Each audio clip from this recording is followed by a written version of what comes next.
सोचो, एक ऐसा महीना जो सिर्फ कैलेंडर का हिस्सा नहीं बल्कि इंसान और उसके रब के दरमियान एक अहद है। एक ऐसा महीना जिसमें वक्त धीमा हो जाता है और इंसान खुद से मिलता है, जिसमें रोटी का एक निवाला उसको उसकी औकात याद दिलाता है, जिसमें प्यास सिर्फ पानी की नहीं होती बल्कि रहमत की होती है। लेकिन सवाल ये है, रमजान कब आया, क्यों आया और सबसे अहम, इसका पैगाम कौन लाया? क्या ये सिर्फ भूख और प्यास का नाम है या ये वो लम्हा है जहां से इंसानी तारीख ने नया मोड़ दिया? आज हम उस सफर पर चलेंगे जहां जमीन ने पहली बार आसमान का कलाम सुना। रमज़ान इस्लाम का सिर्फ एक महीना नहीं, ये अल्लाह का चुना हुआ वक्त है। कुरान में आता है, रमज़ान वो महीना है जिसमें कुरान नाजिल किया गया लोगों के लिए हिदायत बनाकर। यानी रमज़ान की असल पहचान रोज़ा नहीं, कुरान है। रोज़ा उसका जरिया है, कुरान उसका मकसद। ये महीना इंसान को याद दिलाता है कि जिंदा रहना काफ़ी नहीं, सीधा रहना ज़रूरी है। पेट भर लेना काफ़ी नहीं, दिल साफ करना ज़रूरी है। रमज़ान के आने से पहले दुनिया रोशनी से महरूम थी। अरब की ज़मीन पर बुत परस्ती आम थी। बेटियां जिंदा दफन की जाती थीं, गरीब दबाए जाते थे। जुल्म कुव्वत का नाम था और सच सिर्फ ताकतवर का होता था। इंसान तरक्की कर रहा था लेकिन रूह से खाली हो चुका था। शहर बस रहे थे मगर इंसानियत टूट रही थी। ताकत थी मगर रहमत नहीं थी। इल्म था मगर हिदायत नहीं थी। इसी अंधेरे में अल्लाह ने रहमत का फैसला किया, और रहमत जब आती है तो तारीख बदल देती है। मक्का के पहाड़ों में एक छोटी सी गारे हिरा।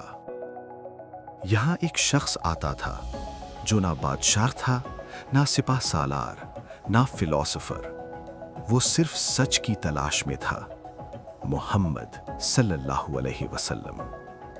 वो शहर के शोर से दूर खामोशी में सोचता था, क्यों इंसान जुल्म करता है, क्यों सच दब जाता है, क्या कोई एक रब नहीं? वो घंटों गार में रहते, गौर व फिक्र करते, दुआ करते और रब को पुकारते। और फिर रमजान की एक रात, वो रात आई जिसने तारीख बदल दी। उस रात फरिश्ते जिब्रील अलैहिस्सलाम नाजिल हुए और कहा, इक़रा, पढ़ो। एक ऐसे इंसान को हुक्म दिया गया जो पढ़ नहीं सकता था, मगर यहां पढ़ना अल्फाज का नहीं, पहचान का था। इक़रा बिस्मि रब्बिका, पढ़ो अपने रब के नाम से। ये पहली वही थी, ये पहला नूर था जो अंधेरे को चीर गया। ये पहला पैगाम था जो इंसानियत के लिए रहमत बना। इसी लम्हे से कुरान का नुज़ूल शुरू हुआ। इसी लम्हे से रमदान का असल मकसद सामने आया।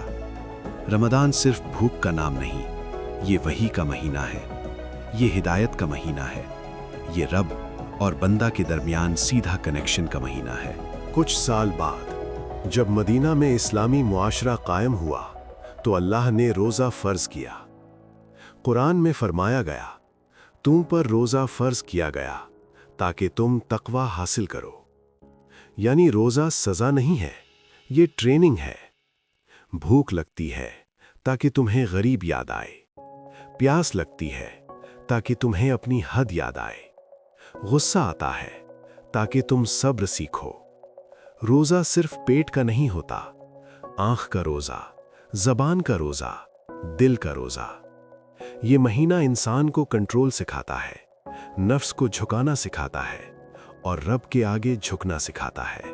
रमज़ान की एक और अजीम रात, लैलतुल क़द्र, वो रात जो 1000 महीनों से बेहतर है। इसी रात कुरान नाजिल होना शुरू हुआ। इसी रात रहमत बरसती है। इसी रात फरिश्ते ज़मीन पर उतरते हैं। इसी रात किस्मतें लिखी जाती हैं। ये रात खामोश होती है मगर आसमान में फैसले हो रहे होते हैं। ये रात तारीक होती है मगर नूर से भरी होती है। ये वो लम्हा है जब इंसान अपने रब के सबसे करीब होता है। یہ رمضان کا دل ہے۔ رمضان اس لیے نہیں آیا کہ ہم صرف بھوکے رہیں، رمضان آیا تاکہ ہم بہتر انسان بن سکیں۔ یہ مہینہ ہمیں یاد دلاتا ہے کہ اصلی کامیابی مال میں نہیں، تقوی میں ہے۔ اصلی طاقت جسم میں نہیں، صبر میں ہے۔ اصلی روشنی بجلی میں نہیں، قرآن میں ہے۔ ہر سال رمضان آتا ہے، لیکن اصل سوال یہ ہے، کیا رمضان ہمارے اندر بھی آتا ہے؟ کیا ہم بدلتے ہیں؟ کیا ہم ظلم چھوڑتے ہیں؟ کیا ہم سچ پکڑتے ہیں؟ رمضان ایک دعوت ہے اپنے آپ کو بدلنے کی، تاکہ جب یہ مہینہ چلا جائے تو ہم وہی پرانے لوگ نہ رہیں۔ رمضان ہر سال آتا ہے، مگر ہدایت صرف اس سے ملتی ہے جو دل سے سنتا ہے۔